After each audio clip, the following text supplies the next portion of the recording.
As I was going to say, we've been on this series, What's the Manna with You, for quite some time. And of course, we've interspersed a few other things in it as we've gone along here.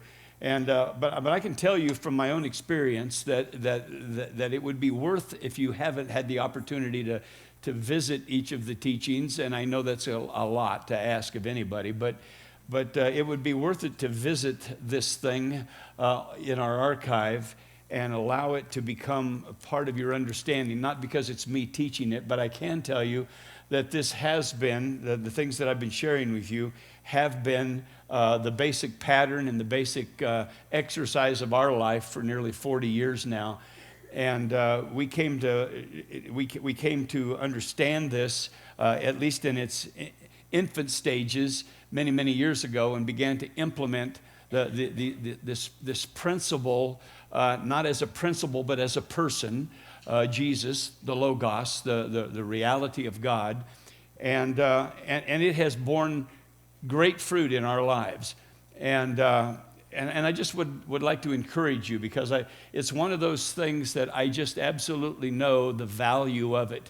I try not to be theoretical. I try not to put things out there that are something I heard from somebody else. In fact, unless I quote somebody's name, I never say anything that I've heard from somebody else, just simply because I like to communicate, and I feel the best thing to do is for me to communicate that which has been our experience with the Lord rather than somebody else's experience. Not that somebody else's experience isn't equally valid and isn't equally applicable maybe to your situation, but in my place, in my position, I'm not a theologian. I'm a pastor. I do this because, as I was talking with Caleb this week about it, because he's a theologian, and so many of the people that he associates himself with are true theologians. I'm not a theologian, but Marilyn and I do this because what we want people to know is how much Father loves them, how much we love you, and the fact that you're going to be okay. You're going to be okay. Most importantly with Papa, that's the one I'm most concerned about. You'll be okay with me until you cross me. But with the Father, you can even cross him and you'll be okay. But we have need of the intellectual stimulation of theologians. We have need of the understanding that theologians who have gone into the linguistics and the historicity and all of these different things that are associated with Scripture, we have need of that. And I don't necessarily have the capacity to communicate some of those things, and that's why we bring other people in to do those things. But I do want you to know that what I've been talking about these last several weeks, in both of these last two series, when the rubber meets the road, and this one, What's the Manna with You, it has been a developing truth and experience in my life. And I try to let you know that it's developing, so that you won't think that I'm ever suggesting that I believe I have the final word on anything. I don't. But I would just encourage you to visit these teachings and go back and see what the Lord speaks to you out of them, because I know God wants you whole. This is what I know. I know that Father wants you whole. He wants you sound. He wants you complete. He wants you to be able to enjoy this life to the fullest, while also contributing your joy to the lives of others, that their joy might be full as well. Now, I hope you understand by this time, I sincerely hope that by this time in this particular series, you understand that when I talk about seed time and harvest, and most specifically the need for you and I to reseed, that's not draw back, that's to seed again, reseed our lives, that you understand what I'm talking about. Is I'm talking about that we have a need, a necessity to declare in and through our lives, both in word and in deed, not in word only. I know that we have had a lot of emphasis on the tongue. Death and life are in the power of the tongue, and James tells us the tongue is so set among our members as that which either defiles or blesses the whole body, and either sets fire or brings abundance to our, as I've twisted James's words to add a positive, meaning to the things that he was declaring in somewhat of a negative sense at that time. But the tongue, we've emphasized the tongue. But we want to understand that what I'm talking about is declaring in and through your life, over our lives, you see, in both word and deed, the ministry, the life, the ministry, the message, the life and the death of Jesus Christ to be our reality. Because Jesus is what the Word or the Logos or the structure of reality made flesh. And so I'm hoping that you're understanding that what I'm saying is that we have a necessity, the necessity of declaring. And this is not something that we do once, well, I confess Jesus is Lord. No, it's not something we do once and then count it done. It's something that we need to persist in, as we'll see again in the Psalms later on, continually going forth sowing seed. But we need to be reseeding our lives with the declaration in both word and deed, okay, that Jesus, that his life, that his ministry, that his teaching, that his death, that his resurrection is our reality. So much so, you see, that our reality, that your reality stands in contradiction and in conflict with that which has been determined to be reality by the world. Understanding that the world's perception of reality has been formulated or has resulted from their rejection of the message and the methods and the accomplishments of the one true human. See, that's how the world became and how you and I were drawn into and became, as I've been saying, saturated with the status quo. With the status quo became our reality, see? And the reason for that is not that you and I specifically have taken, a defiant stance with regard to Jesus, but because we have entered into generations and generations and generations and generations of a world that has rejected the message and the methods and the accomplishments of he who is defined for us in Scripture as the very structure of reality, the Logos of God, the Word made flesh, see? And so we live in that. And so we've been deceived. We've been deceived. We lived in a state of deception. And many of us are beginning to, hopefully all of us, are beginning to realize that there is a process. And again, I don't like to use these words. Sometimes they sound too, sterile and generic. But I mean, there is a process that is given to us in the Scripture by which our lives can begin once again. I didn't say once again meaning mine was there before and now. No, I just mean that humanity can once again begin to enter into this place that's called reality. Now, we're not using the world's sense of reality, non-reality right now. We're talking about that which is reality, that which we are to regard as absolute. All right? And anyway, now individually, and it's as it should be, individually, you and I want to be whole. I've talked about wholeness a lot. We want to be whole. God wants us to be whole. But we have not yet, I don't think, maybe we're coming to this understanding, but we have not yet really understood that wholeness can only be the result of actually embracing, the proclamation, the presentation, and the dictates of the only whole one. See, we want to be whole, but we want to be whole on our terms, right? And we need to understand that wholeness is only possible as we embrace, as we declare in and through our lives in word and in deed, you see, the message, the methods, and the accomplishments of Him who is the only whole one. That make sense to you? Okay.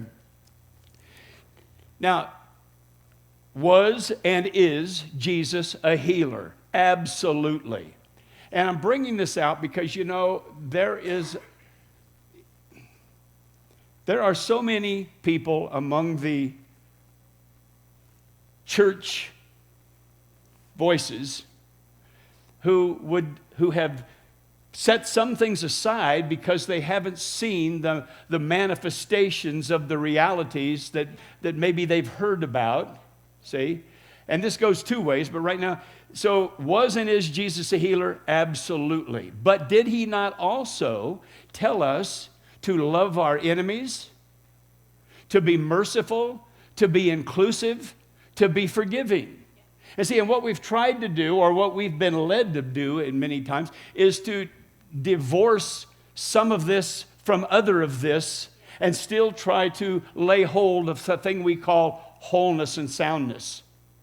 Now, I mean, as I've said several times, this was the pattern of my life and behavior for many years, even as a pastor, trying to embrace and wrap myself in a particular area of message while having great bitterness and hatred and anger and so on and so forth. See what I'm saying? Okay, so anyway, so all of these directives, as I'm going to call them, we'll call them commandments, but remember, please, if you've never heard this, let me say it again. If you've heard it, bear with me. Please understand that I define a commandment, because I have a military background. My father was a military officer, as a strategy for victory and success. Not as a do this or else. That's a demand, maybe, even though the dictionary really won't differentiate between those two words. You can make demands of people, but I think a commander, one who commands, is one who is delivering to you a directive that is designed for your success, your victory, right?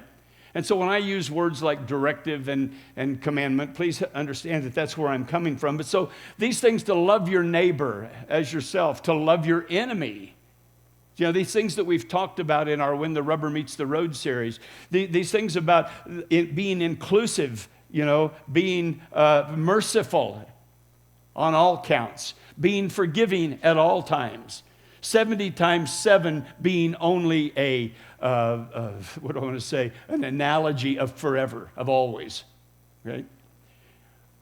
We need to understand these things as directives that were given to us, intended to produce, to establish a whole, sound individual, first of all.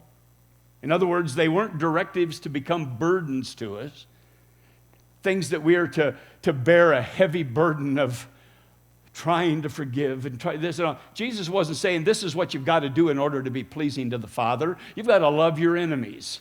Yeah, that does please the Father, but this is not what you have to do to please the Father, to love your enemies, to be accepted by the Father, to be merciful, to be inclusive. You can be exclusive and the Father still accepts you, because he's not exclusive, he is inclusive. You can be an unforgiving individual. I can be an unforgiving individual, a bitter individual, and the Father still forgives me. He's already forgiven me, because that's who he is, right? So these things were not given to us to be a burden or to pose a problem for us. These directives were given to us by Jesus, designed to establish a sound individual participating in family and society and in world order, if you will, from the position of agreement with him, the structure of reality. So when he says love your enemy, he's saying this is the structure of reality, and that which is unloving towards our enemies is not reality. Does that mean it doesn't exist? No, that's not what we're talking about. See, we want to get away from that idea of reality, and we can only do that as we actually embrace Jesus, the structure of reality. Okay? But see, that's what makes me whole. That's what makes you whole. That's what promotes healing in our whole person. To which I must say this. This is not to say that if you are in any way physically challenged or compromised right now, that is an indication, that's an indication, of any specific error or violation on your part. We're not saying that. Please don't take it that way. See? Because as I have already said, we are, where we stand right now is at the end. Of course, it's not the end, but where we are right now, we are at the end of generations of being deceived. right? And so we are the product of much deception. And as I said in last week's message, that where this message of the tongue and the confession of, and so on and so forth can really become destructive is when we begin to look backwards and try to lay blame for the condition that we are in today. We try to blame it on mom, on dad, on Aunt Sally, on somebody else, And that's, Paul said, forgetting what lies behind, see, I reach forward. Right? And then he goes on to say there in Philippians, to lay hold of that for which Christ has also laid hold of me. See, so this is about reaching forward, not reaching backwards. We're not looking to become blame casters. We're not looking to become judgmental people who say, well, no wonder so-and-so has this struggle in their life because listen to the way they talk. That's not it at all. Right. And so what we need to realize is that all of us have the opportunity to begin to create a new environment, a renewed environment, a better place for us to live, a better message for us to pass on to our generations, something that our generations can look at and say, prior to grandma and grandpa, prior to mom and dad, whatever, people accepted certain things and never stood in contradiction or in opposition to them. But I know that my parents, I know that this church, I know that my grandparents, I know that, they took a stand that Jesus Christ was the only revelation of reality, not just in one part of his ministry, but in the entirety of his ministry. The messages that he preached, the directives that he gave, the accomplishments of Christ in cross and resurrection. See, all of these things constitute reality in motion. And so this is something that we, want to do, but anyway, but now it's time, way past time, but it's time, for me to understand that I cannot be truly whole or sound in my bitterness, in my exclusion of others, in my hatred of enemies, in my unforgiveness. And for me to believe that somehow, and listen to me again, because this was the beginnings of my word of faith experience. Not that it was their fault. I'm just saying this is where I was before. For me to believe that I can simply wrap myself up securely in a healing message while living in intentional contradiction to the very Logos himself is foolishness. And again, this is not a legalistic message. This is not a message of you can't please God if. No, that's not what it is. This is about the fact that the Bible reveals that we have actually been given a dominion over our own environment, over our own situation, that we do not have to be victimized by the status quo, say, but that we actually victimize ourselves by saying, oh, I've got this wonderful message, exactly what Mike Miller did 40 years ago. I've got this wonderful message that declares that my wife, my children, myself, we can be healed. Because that's where I started, healed, when Michelle was healed. And it was beautiful. And were we healed oftentimes? Oh, absolutely. But was there something more going on where God was trying to lead us into a greater understanding and revelation of reality? Yes, there was, and there has been. And has it been fast and quick? No, not at all. I was 28 when it started. I'm 70 now. And I'm hoping to get there pretty soon, get somewhere. See? But what I've learned and what I've realized and what I share with you is this, that I lived, and you say intentional. Yeah, it was intentional. I chose to be angry with my enemies. I chose to be bitter. I chose to be unforgiving. I chose to embrace a spirituality that was exclusive of others, which really wouldn't be spiritual, but that was my determination, okay, my understanding. So you see, so there was an intentional contradiction, to the structure of reality.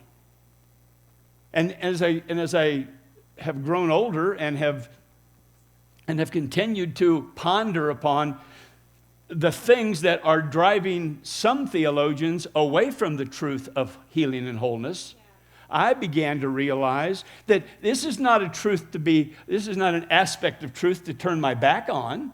This is an aspect of truth, Jesus was and is a healer, that is to be understood in a way that I haven't understood it. There's more to wholeness.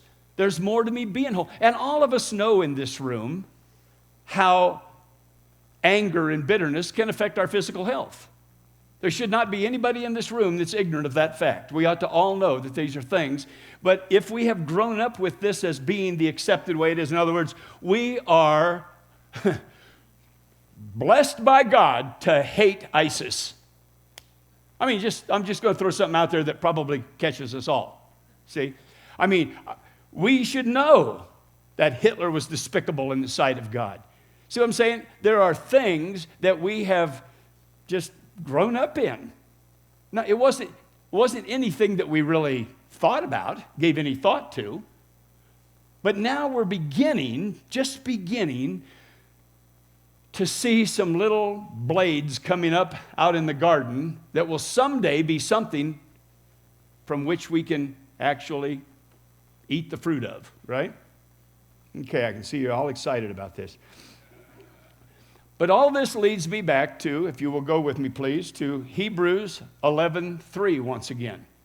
We've been there several times, but as I just said, you know, if I think that I'm going to, for instance, and I'm using this for instance, be able to wrap myself in a healing message, a wholeness message, while continuing to live my life. Now, it's not because God's going to withhold from me, right? It's because Jesus has given me, I hate to use this word, but I'm going to use it just to kind of get your attention, a formula for living a better life, living a fuller life, a healthier life, a more successful life.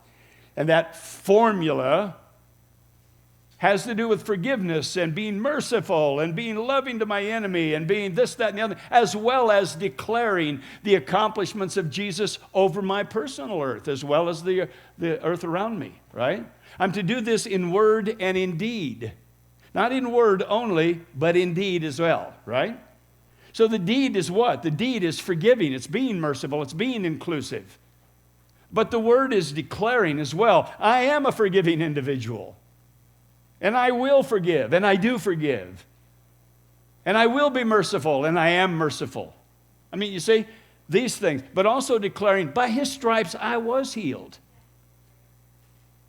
See, all of this together constitutes a bigger picture. Certainly nobody has a full picture, but a bigger picture of he who is God's structure of reality. That which we are to regard as and declare over our lives as the true reality. That which we are used to understand as in contradiction and contrast in every aspect to that which the world has determined to be reality. The reality is you hate your neighbor. I mean, your enemy, I should say, not your neighbor. The reality is you hate your enemy. The reality is, you see, retribution is necessary when someone, you know what I'm saying? This is the reality according to the world. This is what we live in. This is what's creating so much issue on the political scene right now. But I'm not trying to do this about politics. I'm trying to do this about you. Because Jesus gave us these directives to create or to establish a sound, whole you. So that sound and whole you can function as a blessing in family, in society, in world order. So that you can have emphasis and influence on others, right? But anyway, so we go back to Hebrews 11:3. By faith we understand that the worlds were framed by the word of God, so that that which is seen was not made out of things which are visible. We've been there a lot in this series because it's a major part of the way this series was built in my own heart. And we've talked about what some of these words means. For instance, we've talked about framed or prepared in some versions. That's a word that means completed thoroughly, including the capacity of repair and adjustment. So let's just do what we have here. By faith we understand, or we could say we are persuaded, that the worlds were completed thoroughly, including the capacity of repair and adjustment, by the word of God, so that the things which are seen were not made out of things which are visible. We've talked about the Word of God here. This is not logos. This is rhema. But rhema is accurately, properly defined, not just as a word in general, but as the utterance of the logos, right? or the proclamation of the Logos. Now, the word gets used because it's a Greek word. It gets used throughout the New Testament text in places where it might not seem to say that to you, but I believe the emphasis is always to be understood as the utterance of the Logos. So we know that the Logos is speaking, is what we understand, right? So now we have, by faith we understand that the worlds were completed thoroughly, including the capacity of repair and adjustment. We say all the time the body was created to heal itself, right? The capacity of repair and adjustment were placed, okay, that's just one small thing. By the utterance of the Logos, so that the things which are seen were not made of things which are visible. In other words, another way to see that is that we are not to judge the things that are seen, say, we're not to judge on the basis of what is seen, in other words. We are to judge on the basis of what is invisible, right? What is invisible? The utterance of the Logos. That which has created the seen things, the original seen things, all right? Now, but the other word I want to deal with right now as we go on, and this goes back to what I was saying just a few moments ago. This word worlds, we've talked about it. It's the word ion, not cosmos, okay? And we talked back when about the part of this word that refers to perpetuity or the everlastingness, the forevermoreness, okay? But the ages is another way it's translated. But this word is also defined as the course of all things. So now let's do this. By faith, we understand that the course of all things were completed thoroughly, including the capacity of repair and adjustment, by the utterance of the Logos himself. All things were created by him. Without him was not anything made that was made, right? Okay? So by faith we understand that the course of all things were completed thoroughly, including the capacity of repair and adjustment, by the utterance of the by the utterance of the Logos, so that the things which are seen were not made out of things which are visible. All right, so course then, this is what I want to focus on a little bit. Course, the course of all things, is defined, now listen to me carefully, is defined as order and arrangement, direction and flow, purpose, function, and process. Let me say that again, because we're talking about the course of all things having been completed thoroughly by the Word of God. Okay? Order and arrangement, direction and flow, purpose, function, and process, or 3 words, structure of reality. See, those 3 words, structure of reality, just say what I said with regard to the definition of the course, right? So in other words, reality. Let's go back to that. Reality, the order and arrangement, direction and flow, purpose, function, and process of all things was predetermined by the Word of God and shall not cease. I'm drawing that obviously out of Genesis 8:22, but and shall not cease. What do I mean by that? Shall not cease. I mean that reality is not redefined in each successive generation. Reality has but one meaning or but one definition. You understand what I'm saying? Reality is not something that we say, well, it wasn't a reality in their age, but now it's a reality in our age.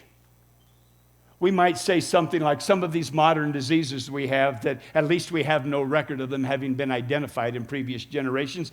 So we might say, I don't know if I can come up with one, Alzheimer's. Maybe we might say, well, this was not a reality in that generation, but no, reality is not redefined.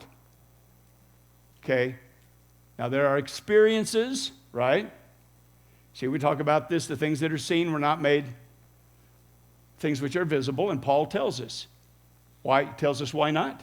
He says, you look not at the things that are seen, but at the things that are not seen. For the things that are seen are temporary, changing. From generation to generation, from day to day, from moment to moment, there are changeable things out here. But those things are not the things that we're to look at. We are to look at what the reality of God as having been predetermined and established once for all time, and it cannot be changed. We cannot decide this is reality. This is the way it's supposed to be, in other words. Okay? So in the beginning, the Word the Logos, okay, in the beginning, the Word purposed and established a particular order and arrangement of things. That's what this tells us. One of the many things this verse tells us. That in the beginning, the Word purposed and established a particular order arrangement, and only that can be defined as reality.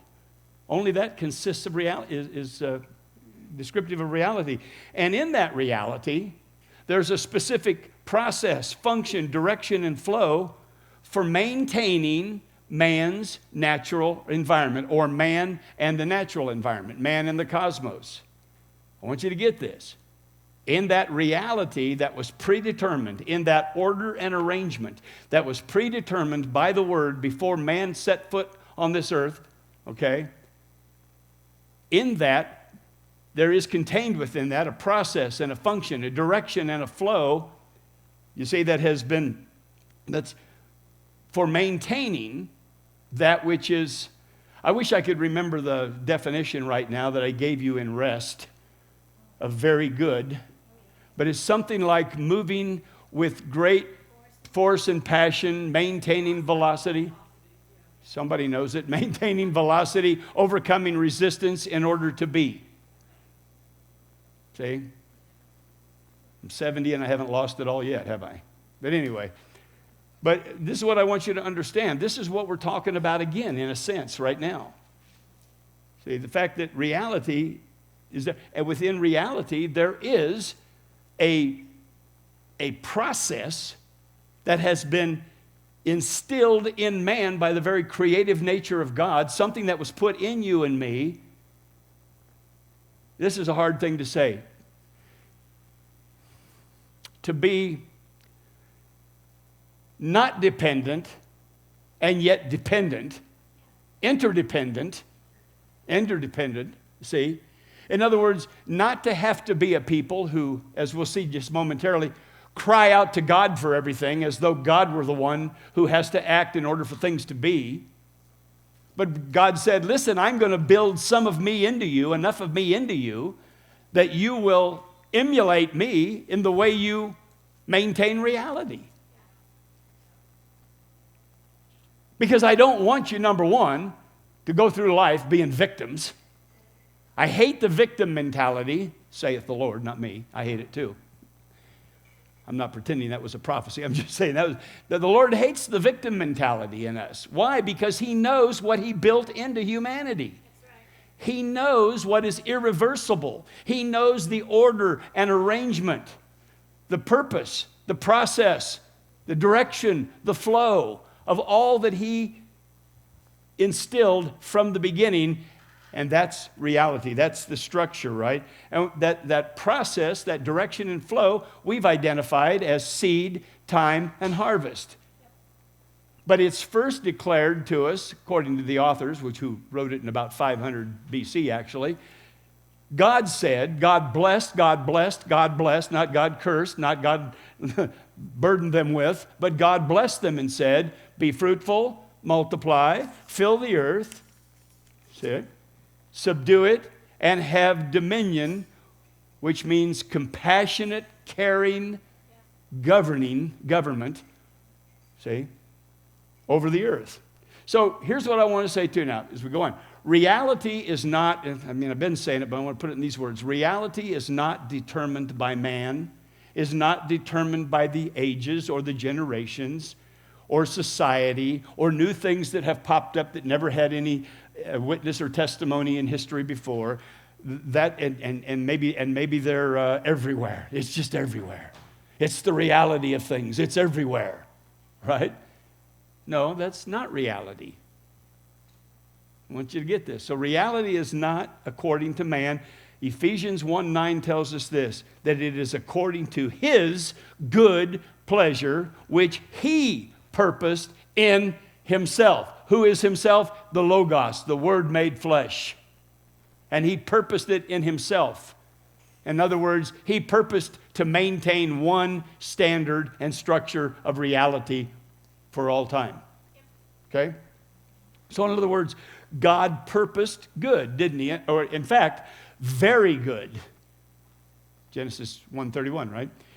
God purposed very good for both man and cosmos. We can't question that, can we? Even with our evangelical backgrounds, we know that God created the earth and labeled it very good, right? So we know this was the purpose of God. Any of the things that transpired afterwards that have been recorded for us in Scripture as the failures of humanity had nothing to do with the purpose of God. Had everything to do with being deceived about what reality is, but had nothing to do with actually altering reality, right? And to ensure the fulfillment of his purpose, God blessed man with his likeness. In other words, he gave man the functional ability and all of the necessary provision to carry out the process to its predetermined end, which is very good. You were born endowed. I don't care if you were born into a heathen home, an atheistic home, a Mormon home, a Protestant home, a Catholic home, a Hindu home, whatever. You were born endowed with the likeness of God, the functional ability, all right, and all of the necessary provision to carry out the process of maintaining reality in your life, God's reality, to its very end. Now, I know we struggle. We struggle because we have, all of us, every single one of us, precious, precious memories and people who have tried to embrace this message, and have not seen it fulfilled. And so what do? We have a tendency to discount the reality of the message. But we also know as a group, and I don't just mean this group, we also know that we have not embraced all of the methodologies that Jesus said were indicative of a whole life. Every one of us knows that. We all know that about ourselves. Not unto condemnation, but unto establishing a new concept of wholeness. That make sense? I could have done this at home on tape, okay, well, not tape. We don't use tapes anymore, do we? Some things haven't caught up to my age yet. Anyway. But you see, this was all about maintaining, when God endowed man with this is all about maintaining reality on earth as it is in heaven. That's maintaining it, right? In other words, the order and arrangement that we talked about in Hebrews 11:3, the order and arrangement is that man, who is a spirit, is blessed with the unique privilege and capacity of replenishing, subduing, and ruling over his personal earth. And also, the privilege and capacity is within us of influencing our adjoining spheres of authority. Paul talks about spheres of authority. And we have that influence. Now, see, we haven't believed that. So we've had people say, even in our Radical Forgiveness Bible study, which incidentally is this Friday night, but at 6. For those of you who need to write down 6, please. Anyway, Larry, would you tell your bride to write down 6, please? But anyway, what was I talking about before my wife got me off track? No. That woman God gave me? No. Of influencing. See, we need to realize, as I've heard from so many people, well, we can't change the world through forgiveness. No, but you can change your sphere, and you can influence your adjoining spheres. In this room, there are multitudes of adjoining spheres, and each one of us has people and systems within our sphere that nobody else in the room even knows about. I mean, I have a big family, but you know what? You don't know my big family spheres. You know what I'm saying? So what I'm saying is we haven't accepted the challenge, and it really isn't a challenge. We haven't accepted the opportunity. It's not a challenge. It's the privilege of really beginning to change things in such a way that wholeness will just come upon us and overtake us. Completeness, right? Now, so some of you are saying, my God, I'm never going to be well until I, forgive, include. No, don't make lists like that, because now what you're doing is you're looking backwards again at the places where the people you haven't forgiven, the things, blah, blah, blah, blah, blah, blah. No.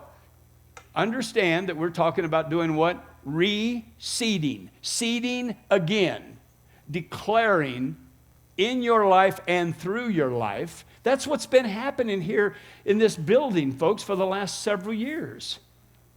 Several years ago, some of you could never have ever entered a building where they talked about including all people in the redemptive work of Jesus Christ, because you were exclusionist by association with whomever you had grown up with. Isn't that right? Some of you could never have even begun, and I'm not saying any of us are there, could never have even begun to think about loving your enemy. It was hard enough to love your neighbor or your wife or your husband, right? But you see, what's been happening is we have been being inundated. God has been faithful in bringing messengers into this place to just spray us. When they spray the roadside with that stuff that just, you go out and you rototill and you plant seeds in your grass and you spend a week trying to get a yard to grow, right? And what comes up? Canadian thistle, all that other garbage. And then some stupid truck from the county comes along the interstate spraying things at 30 miles an hour, and a week later it's all green and pretty. Well, that's what's been happening. We see God's has been merciful in bringing before us, and before many others in different places too, but those who have been reseeding our thinking processes. And as a result, we're seeing things begin to come up. We're beginning to realize things that have been missing in our field. Things in which there has been a deficiency with regard to that definition of wholeness, right? Again, it should never come with condemnation. It should come with glory to God. There was a fallow field, and now there's something growing there, and I think it's of God, right? Okay. So we have within us, and we need to believe this, it's not God save the nations. It's not God influence, it's you and me, because of who we are in the likeness of God, who have within us this ability, this functional ability to operate in the likeness of God and begin to create around us a new environment. Okay? Now, I want you to understand, this is man's gift, not his burden nor his toil. God what? Blessed them and said. We act like God cursed them and said. Right?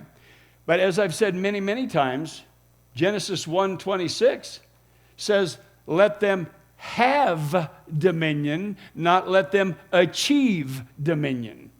Right? So this is man's gift. We're gifted in this way. Well, I know we are because we go to Father's house. No, because we're human. Because we are his offspring. Because in him we live and move and have our being. Well, I know we do because we go to church. No, because we are the very offspring of the living God. Okay. So the provision for sustaining your natural environment, as I've pointed out, I believe, is revealed to us in an analogous form there in Genesis 1:29, where he said, every herb yielding seed for the face of all the earth. For the face of all your earth. Not just for my complexion or the skin that covers my bones, but that too, right? But the face of all my earth. The surface, the things that are seen. They are to be ruled and dictated to by reality, not by the status quo. Right?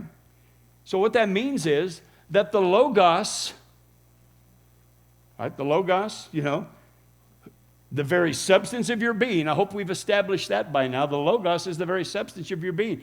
So the meaning of this Genesis 1:29 is that the Logos, the very substance of your being, having fallen into the ground and died, John 12:24, we saw that last week. say, has actually become the very herb for reseeding and renewing the face of all your earth. Think about what I just said. The resurrected Christ has become the very seed, as he said here, for the face of all the earth. Isn't that right? Somebody say amen or I'm going home. Not because I need accolades, because I want to know you're awake and getting some of this. As I told you before, this stuff is the truth. Probably not the whole truth, all the truth, so help me God, because I'll add to it the next time I preach it, because I'll have some more understanding. And I'll leave some stuff out. But there's life stuff in this, folks. And here's the thing about it. It's in you.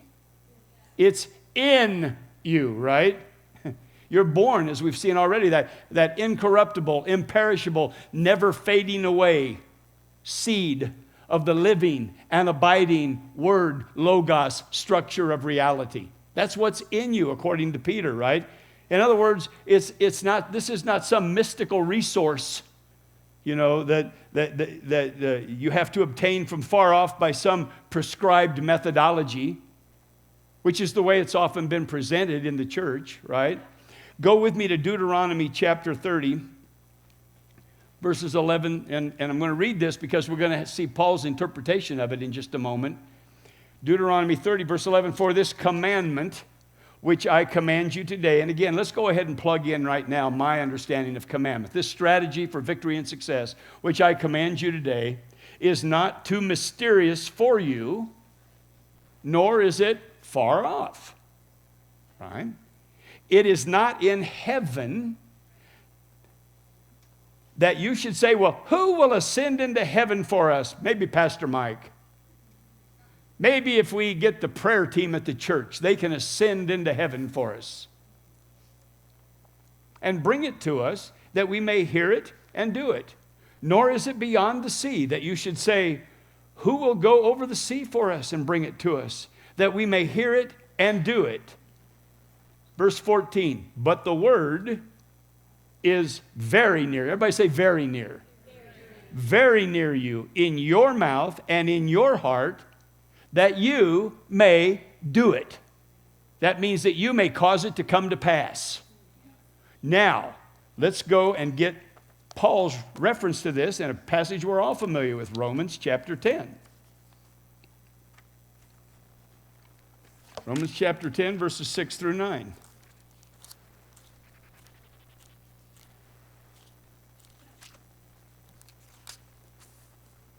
I got to tell you, when this message first began to just come in its infancy form to me in Maryland, I just could not put it down. I couldn't get enough of it.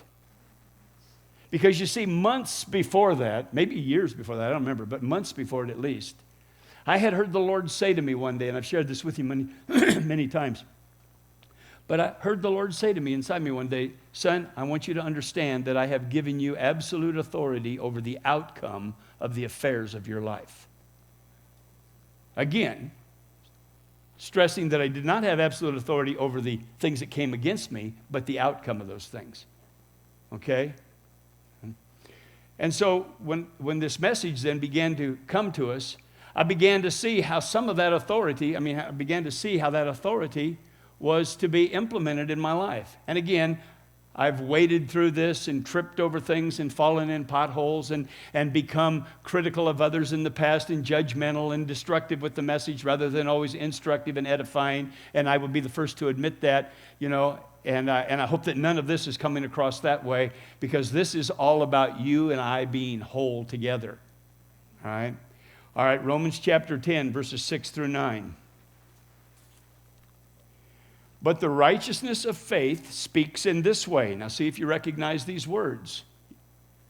If you don't, you just slept through the last minute and a half of what I said. Do not say in your heart, who will ascend into heaven? Now look what Paul says to that. That is to bring Christ down from above. Jesus, please come heal so-and-so. Please come heal me. Is this something that we all fall back into? Absolutely. You know how many times I've talked to Jesus about Marilyn and this situation she's been dealing with in the last, and Jesus keeps telling me, man, practice what you preach, boy. He doesn't call me boy, he calls me son. Child, as Nathan said. All right? Do not say in your heart. Do not say in your heart. Do not say in your heart. Do not say in your heart. Who will ascend into heaven? That is to bring Christ down from the dead. Or who will descend into the abyss? That is to bring Christ up from the dead. Who's going to go into the abyss and bring me resurrection life? Who's going to go into the abyss that out of my deadness and darkness I might rise again, or that my family might rise? Don't say that. But what does it say? Here's what it says. The word is near you. What did it say in Deuteronomy? Very near you. Okay? In your mouth and in your heart, that is the word of faith which we preach, that if you confess, who confess? You confess, with your mouth the Lord Jesus and believe in your heart that God has raised him from the dead, you will be saved. And of course, we've got to kick the door open and boot out our evangelical thing about this means we're going to get to go to heaven if we say the right thing at the altar at the right time.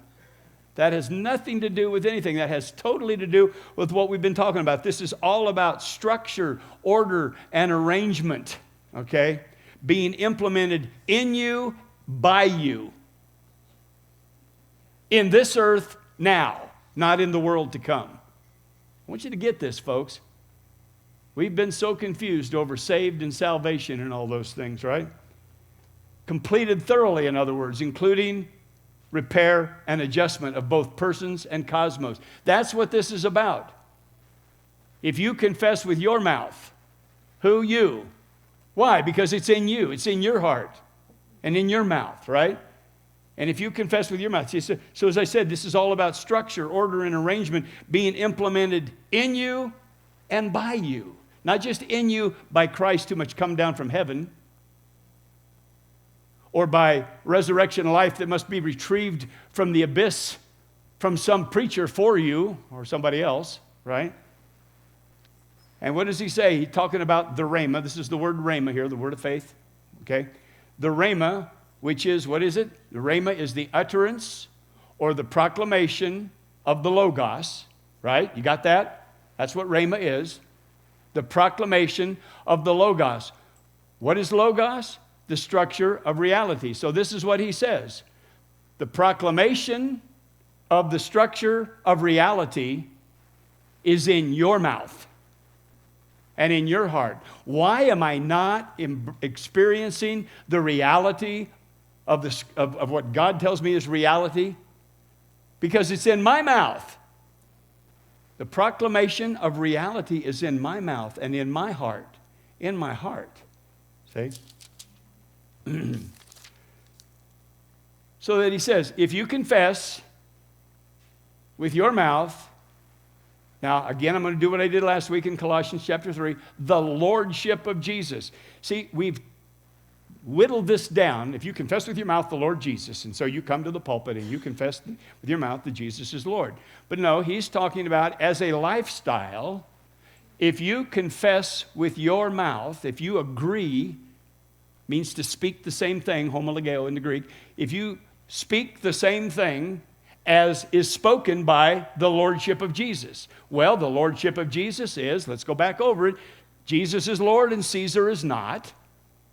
Jesus is Lord and sin and sickness are not. Jesus is Lord and exclusion is not. Jesus is Lord and unforgiveness is not. Jesus is Lord, you getting it? And hatred of your enemies is not. Some of these things have been given free rein to lord over our lives and consequently over our wholeness and our soundness, and they have been given permission to do so by us, not by a God who says, if you won't do it my way, this is what's going to happen. See? Okay. So he said, if you confess or agree with the lordship of Jesus in all these matters, now, and then it goes on and says, and believe in your heart that God raised him from the dead. What is he talking about here? He's talking about that you're persuaded that life will rise up in the deadness of your environment. That's what he's talking about. If you believe that Christ has been raised from the dead by the glory of God the Father, then Paul is saying you believe that in the confession of the lordship of Jesus, life will rise up in the deadness of your environment, in the deadness of your experience. You getting it? See? You believe that. If you really believe God, if you really believe in the resurrection of Jesus Christ, it's not about the resurrection of one man for his own sake, who now lives in a distant land called heaven.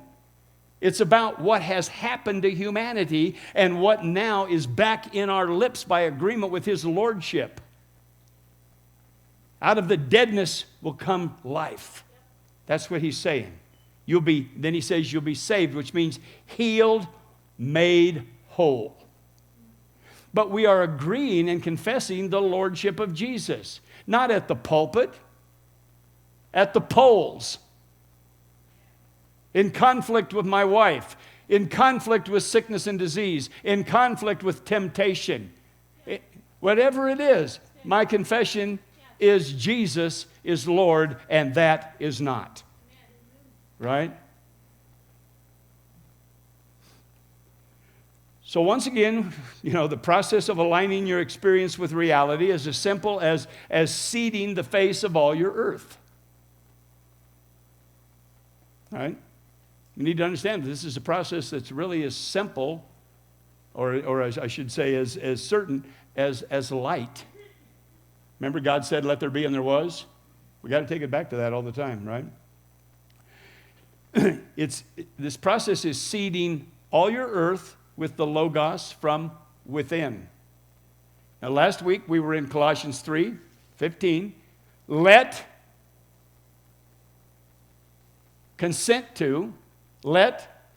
Allow the word of Christ to dwell in you richly.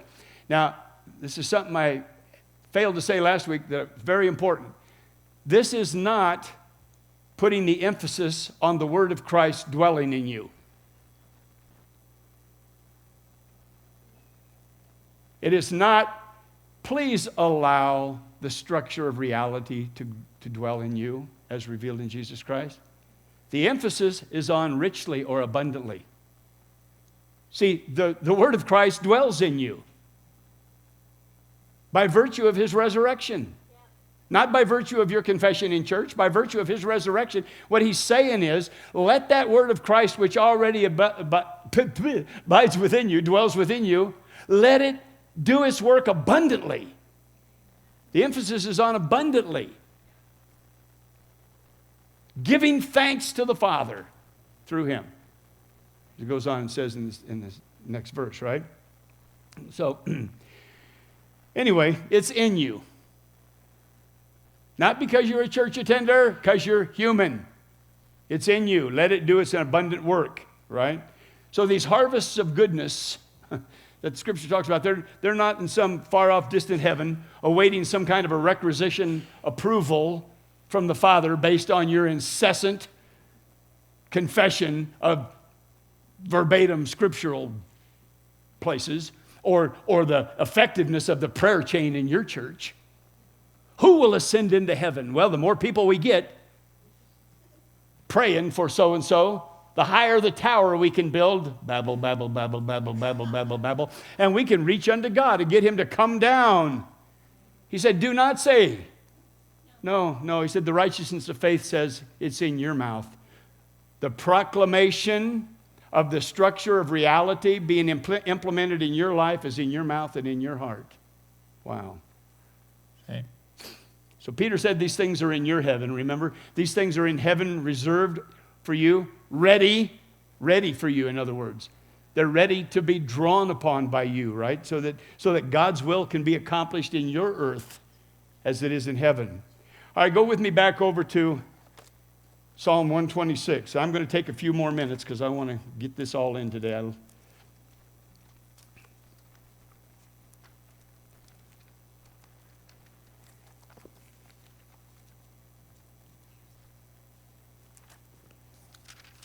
Psalm 126.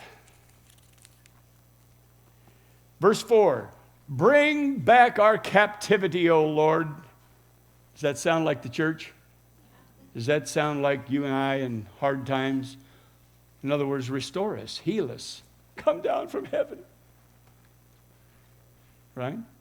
Bring back our captivity, O Lord. As the streams in the south, those who sow in tears shall reap in joy. He who continually goes forth weeping, bearing seed for sowing, shall doubtless come again with rejoicing, bringing his sheaves with him. Bring us back from our captivity, Lord. And then try to hear the Lord's response to their cry in verses 5 and 6. See, we cry out, but the Lord corrects our cry. We cry out and say, Lord, bring back our captivity. Yeah, bring back our captivity. And he says to us, hey, those who sow in tears shall reap in joy. In other words, don't cry out to me. That's not what he's saying, is he? He's saying, remember this. I created you as sowers of the seed. You're all seed bearers. He said, rather than crying out to me, bring back our captivity, return to your origins in your understanding and realize. Right? Those who sow in tears, as we said last week, it means sowing in times that would generate tears. This isn't about sowing through your tears. This isn't about weeping and tearful weeping in order to impress God to get him to do something, which is what many congregations of charismatic and Pentecostal believers do. They think God responds to their tears. Responds to their weeping. And I'm not saying God doesn't respond in another sense. But I mean, that's not, we're not moving God. He's saying, I'm not moving, you move. Those who sow in tears, right? All right. And then in verse 6, he says, he who continually goes forth weeping, bearing seed for sowing. The King James Version says, bearing precious seed. But the literal says, sowing his precious possession. He who goes forth sowing his precious possession. In other words, the seed for sowing is not in his possession, it is in our possession. Isn't that right? It's within you, as I've already said, right? So all the seed we need is already in us. It's not in God's possession. And then he goes on here. Notice that the psalmist emphasizes continually going forth. Again, he's not trying to get you into some, what I want to say, work or some like that. What he's talking about is continuing to be unrelenting regarding your reality in those times that would produce weeping and present deception as reality. That's where we all give in. Those times that come upon us when the only thing we want to do is roll over and play dead, where we want to just be tearful and weepy and give in to deception. The deception that is suggested by the situation or the circumstance. None of you have ever been there but me, so that's why you're not responding. But anyway, notice that he said, he shall doubtless come. Doubtless. Did you read that? Doubtless. He shall come again with harvest in his hand, basically, bringing his sheaves with him. Let me ask you this. Can you trust God when he says doubtless? So you can't trust Mike when Mike says doubtless, but you can trust God when God says doubtless, I think. And so God says he shall doubtless come, right? And again, listen, our lives prove the validity of this, but sadly, mostly from this position of status quo. But we do come bearing our sheaves with us because we sow and we reap, because there's no non-doing, as I've said before. We are doers, we are sowers, and we sow with both word and deed. And so we do come and we do possess today the sheaves of the past. So our lives prove it's true. All right, let's go over to Mark chapter 4. I've just got a couple more scriptures we're going to look at real quick, and then we can. I didn't start church late. We had problems, so I'm still on time.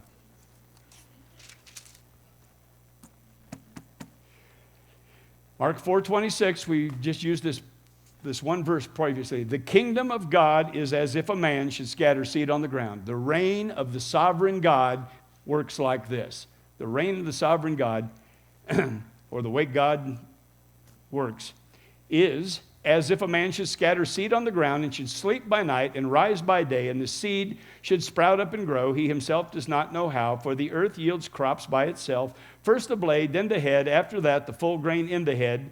But when the grain ripens, immediately he puts in the sickle, because the harvest has come.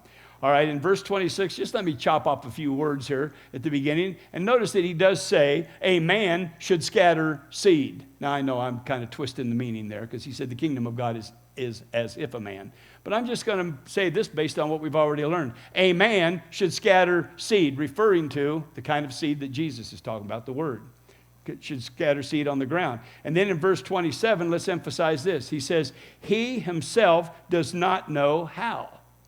When it talks about the seed, right? The earth, everybody touch your earth, right? The earth, or your sphere of influence, those places where you don't believe forgiveness could ever produce a change in someone else's life.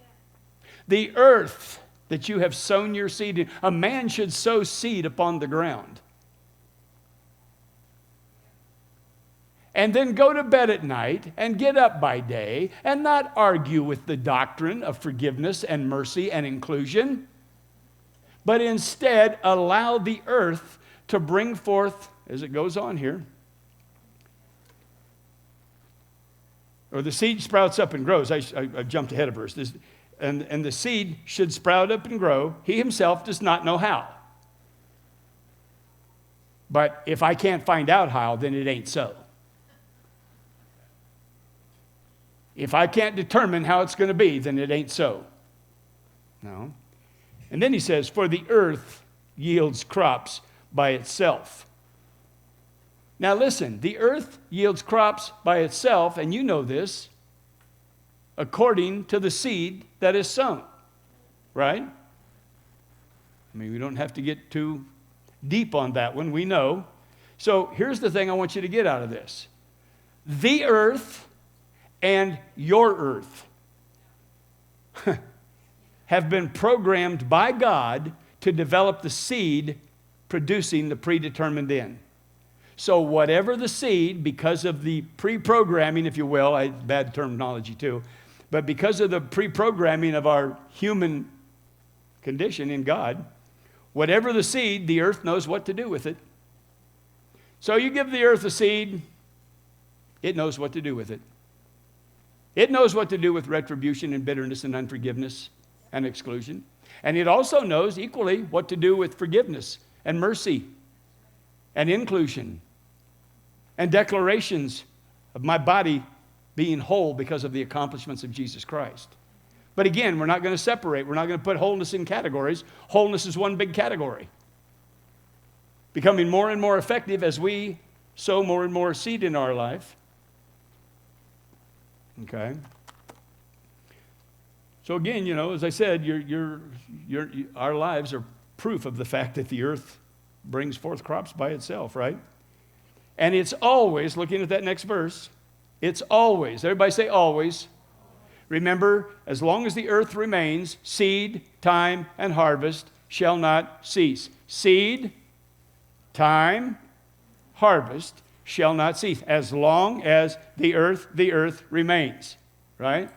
So it is always, according to Jesus, first the blade. That's what I said to you a while ago. Some of us are beginning to see blades of the understanding of inclusion.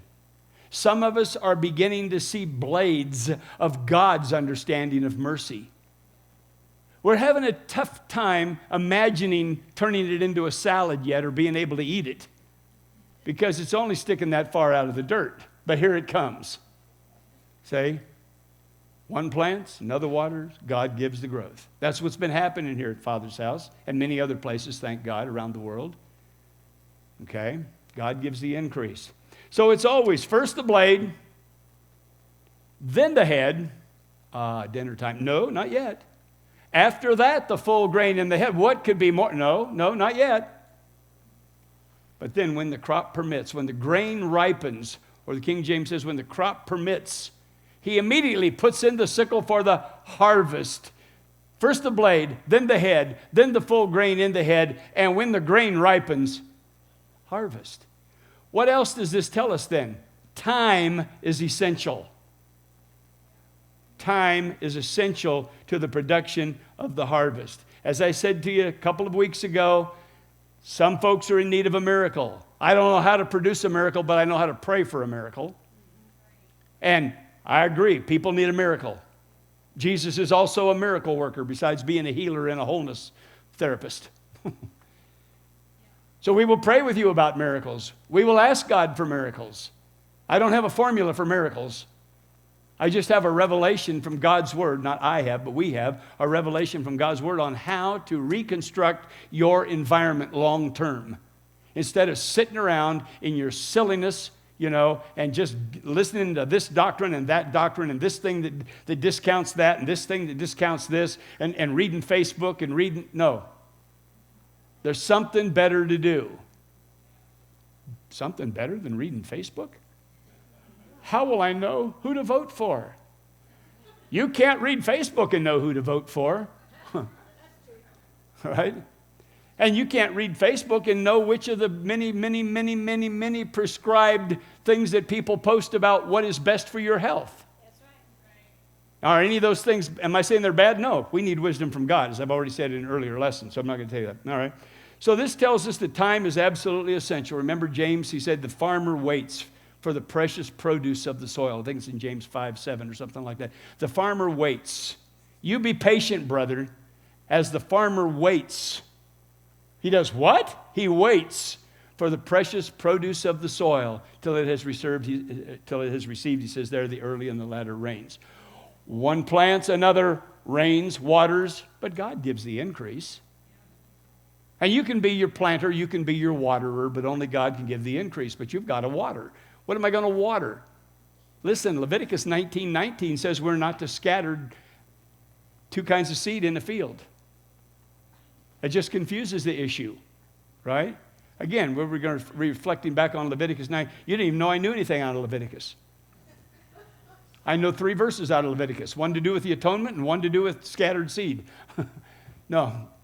But anyway, so all right, conclude with me over at Galatians chapter 6. Now, I'm not even going to bother to ask you if you're getting anything out of this, because if you didn't, it's your fault. I'm going to cast some blame right now. No.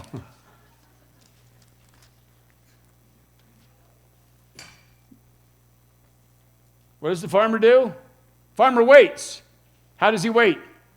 With his teeth clenched and just certain that it isn't going to work. I haven't seen anything yet. There can't be anything down there. No. Farmer waits patiently. Yeah, but I'm as old as Jenny and I've been waiting a long time.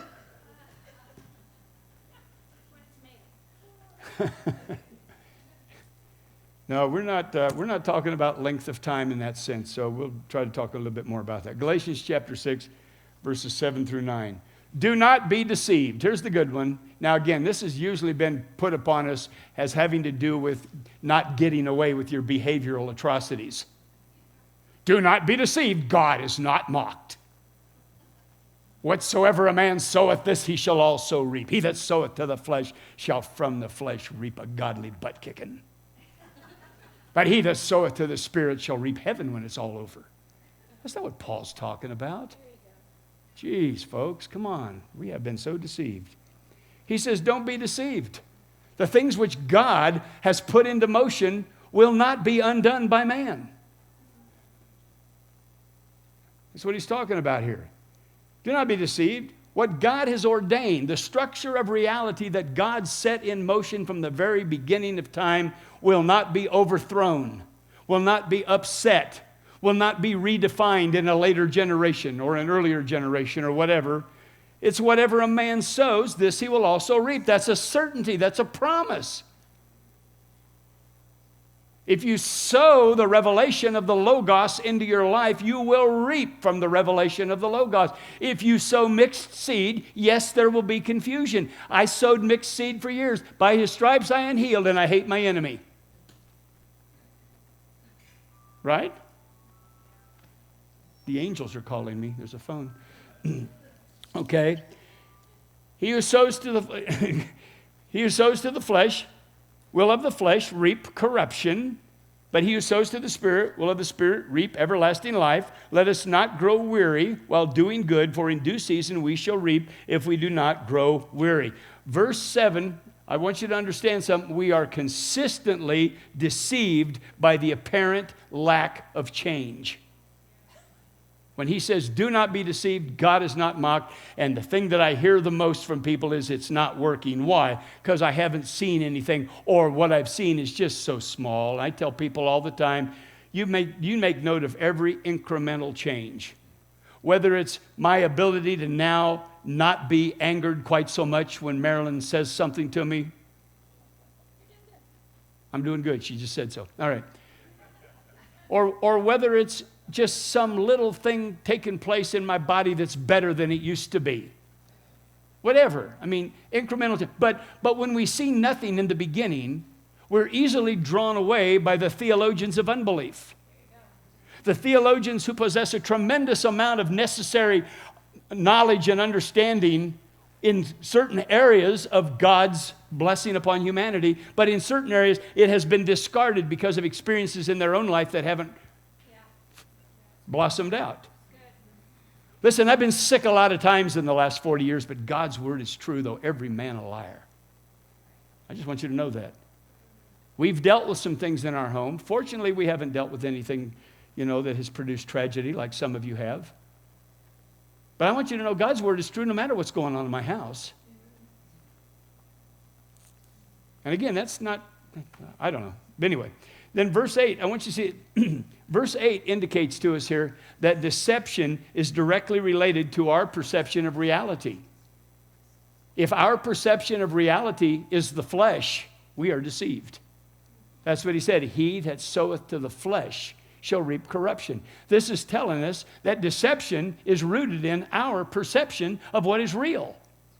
If what we see, the things that are seen are temporary, if what we see, and the things that are seen were not made out of that which is visible.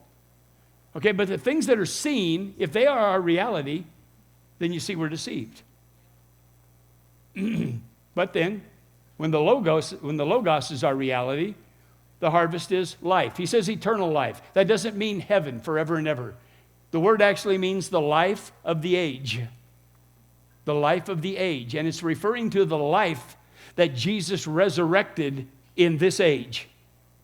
And it will be the ongoing life of the age, no question about that. But eternal life in the Bible does not mean forever and ever in heaven with God. It means the life of the age. Jesus resurrected life. And life, that life that he raised up with him, became the life of the age. And that's what it said, he that sows to the Spirit. Or we could equally say, he that soweth in the revelation and the knowledge of the Logos. Okay? And then look at verse 9. He says, let us not grow weary while doing good. Well, here he's already told us what doing good is. Sowing to the Spirit. Sowing to the Logos. Sowing to the Spirit is not church attendance, taking communion, reading your Bible, giving tithes, although I highly endorse the last one. But no, that's not sowing to the Spirit. Sowing to the Spirit is living in agreement with the Logos, with God's structure of reality, right? He says, for in due season, yeah, there's a season. There's a season. Caleb just gave me about 12 plants that he'd grown in his basement under light for me. I put them in the ground this week. They're in the ground and I can even see them. They're there. I can't eat from them yet. But in due season, so there'll be a season. There's acorn squash, there's tomatoes, there's some other things, some cucumbers, and I will see them at different times. Okay? We shall reap. I asked you a while ago, can you believe God when he says doubtless? Yes. Can you believe God when he says we shall reap if we do not lose heart? What causes us to lose heart? Remember last week we were in Ecclesiastes 11:4, and we were told there, observing the wind and regarding the clouds.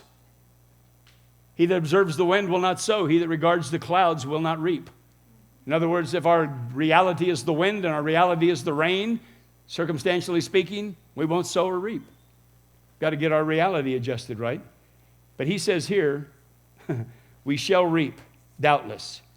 So settling your reality, this is my last line, so get it good. Everybody wake up now. Settling our reality is the matter of greatest concern. I want you to leave here with this today. Most of all, I just want you to leave here. But I mean, no, just kidding. I'm hungry. I preach so long I'm hungry. Hangry, yeah, hangry. Marilyn got a little plaque that she said at home that says, I'm sorry for what I said when I was hungry. I think she got it from me. I don't know. Anyway, settling your reality is the matter of greatest concern. Is your reality flesh/status quo, or is your reality the revelation that we have in the Logos? And in settling our reality, it's going to always be necessary for us to be constantly allowing the reality of the Logos to define us. As we've been discovering, there's a lot that we have embraced that is not the Logos.